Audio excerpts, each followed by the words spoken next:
കായംകുളം നഗരസഭാ ചെയർപേഴ്സന്റെ രാജി ആവശ്യപ്പെട്ട് കോൺഗ്രസിന്റെ നേതൃത്വത്തിൽ നഗരസഭയിലേക്ക് മാർച്ച് നടത്തി. ശുചിമുറി സംസ്കരണ പ്ലാന്റിന്റെ പേരിൽ ചെയർപേഴ്സൺ അഴിമതി നടത്തിയെന്നും സെക്രട്ടറി അതിന് കൂട്ടുനിന്നെന്നും ആരോപിച്ചാണ് മാർച്ച് സംഘടിപ്പിച്ചത്. നഗരസഭാ സെക്രട്ടറിയെ സസ്പെൻഡ് ചെയ്യണമെന്നും കോൺഗ്രസ് ആവശ്യപ്പെട്ടു.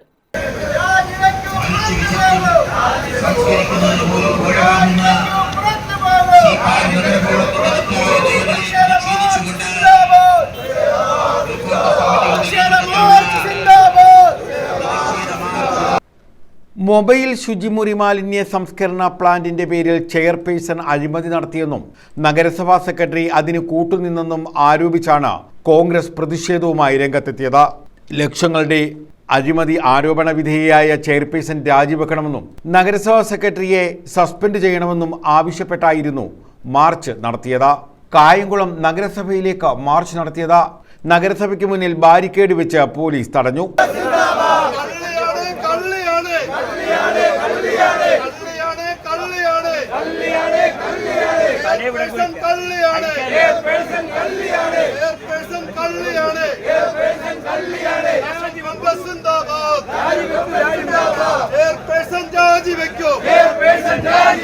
തുടർന്ന് നടന്ന യോഗം KPCC general secretary advocate KP Sreekumar ഉദ്ഘാടനം ചെയ്തു.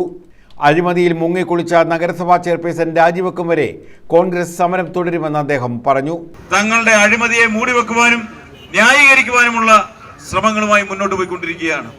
വളരെ രസകരമായ നടപടിക്രമങ്ങളാണ്.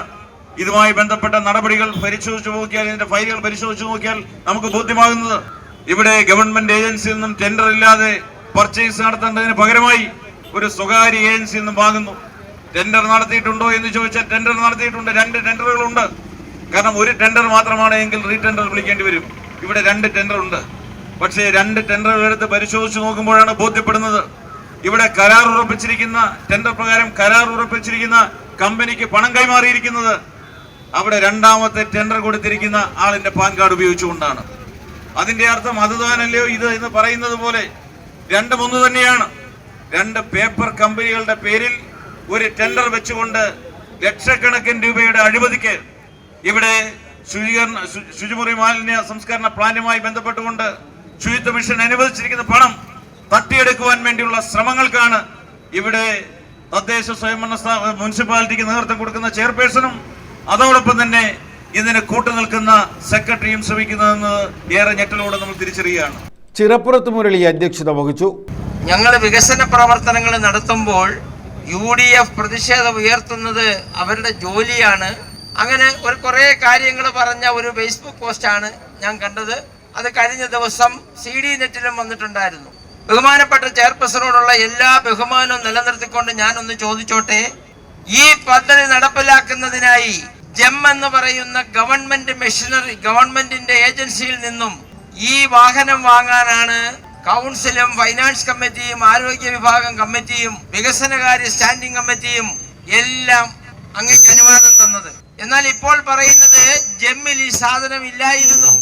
ജെം എന്ന് പറയുന്ന ഗവൺമെന്റ് ഏജൻസിയിൽ സാധനമില്ലെങ്കിൽ സാമാന്യ മര്യാദയനുസരിച്ച് കൗൺസിൽ യോഗം വിളിച്ചുകൂട്ടി കൗൺസിലിൽ പറയണം ജെമ്മിൽ ഈ മിഷൻ കിട്ടാനില്ല, അതുകൊണ്ട് നമുക്ക് പുറത്തു നിന്നും ടെൻഡർ ക്ഷണിച്ച് നമുക്ക് ഏതെങ്കിലും ഏജൻസിയിൽ നിന്ന് വാങ്ങണം. അങ്ങനെയുള്ള ഒരു ചർച്ചകളും കൗൺസിലിൽ നടന്നിട്ടില്ല.